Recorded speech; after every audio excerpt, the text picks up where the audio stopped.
Nay, baby, nay, no. Tanong mo rin. Padaanan kasi siya dumating kanina. Talagang yung head ni baby, isang doon na sa pinakabungad. Halos ayaw na maglakad ng buntis kanina. Kaya binuhat siya, gamit itong balik. Kung makikita nyo.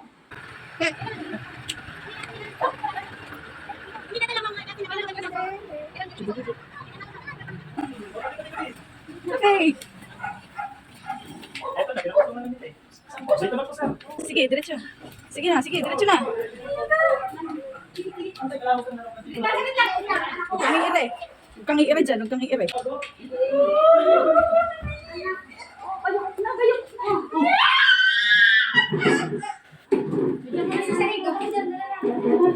Ready na lang po yung gamit ng baby po.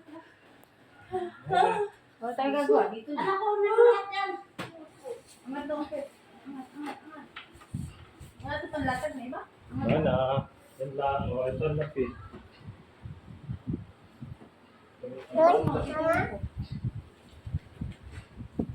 Doon.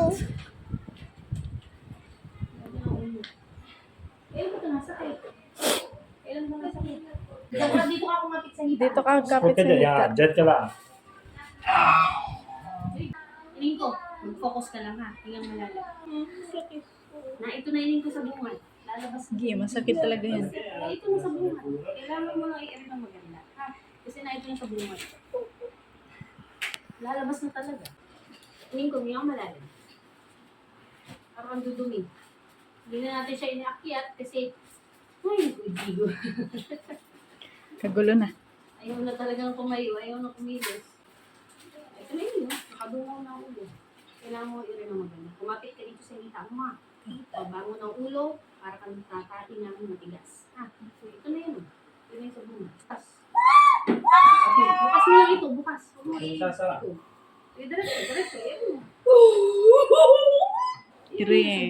Ire, sige. Ire.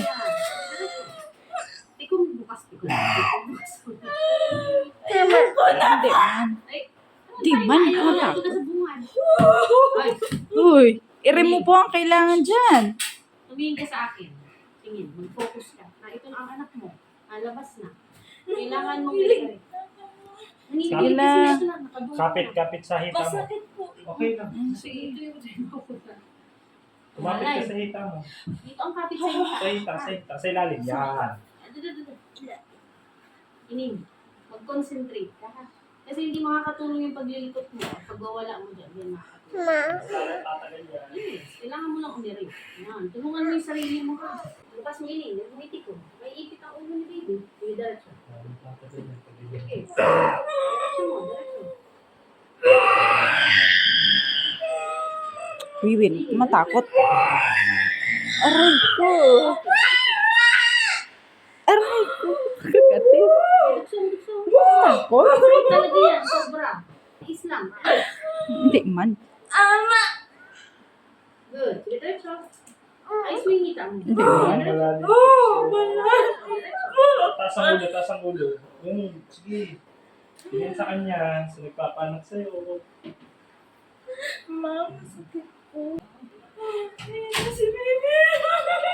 Ire. Bangon.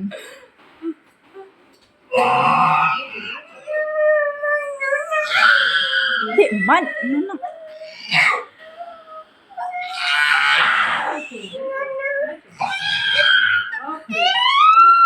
Tama na, huwag ka nang umiri. Nay, baby, nay, no. Huwag ka nang umiri. Umiri. Okay. Thank you, Lord. 11:55. Tapos na. Dito ang bahay ko ng baby. Dahil pa ng nanay. Okay. Tapos. Yeah. Yeah. Bae. Raos na. It's a baby girl. Ano? Hirap manganak, di ba? Ay, ko ay di agad napunta eh, kaya hihintay pa ng masakit na masakit yata. Okay. Thank you, mga ka-cervix. Alam mo, Sir Bex, so kung mapapansin nyo, nasa side po ang ating nanganak. Kasi nga, hindi na po siya pinayang, may ataas dito sa ating delivery bed. Kasi pinataas diba? Pasyahan na rin kasi siya dumating kanina. Talagang yung head ni baby is nandun na sa pinakabungad at halos ayaw na maglakad ng buntis kanina. Kaya binuhat siya, gamit itong balik, kung makikita nyo. Yun si baby po is 2.5 kilograms. So, maliit lang naman siya. Pero, intense pa rin ang mga nangyari. So, mapapanood nyo yan mamaya sa ating video. At salamat sa Diyos at nakaraan siya ng maayos. At si mami pala po is wala rin check-up sa atin. So, kaya ito dumating sa atin, is talagang pasyahan. Siguro naghintay ng sobrang sakit. Kaya yun yung nangyari. So, sa mga magtatanong yan, bakit nasa salig kami, yun po ang mga pangyayari, makikita nyo po mamaya. So, thank you mga ka-service sa inyong panonood. See you sa ating mga next video.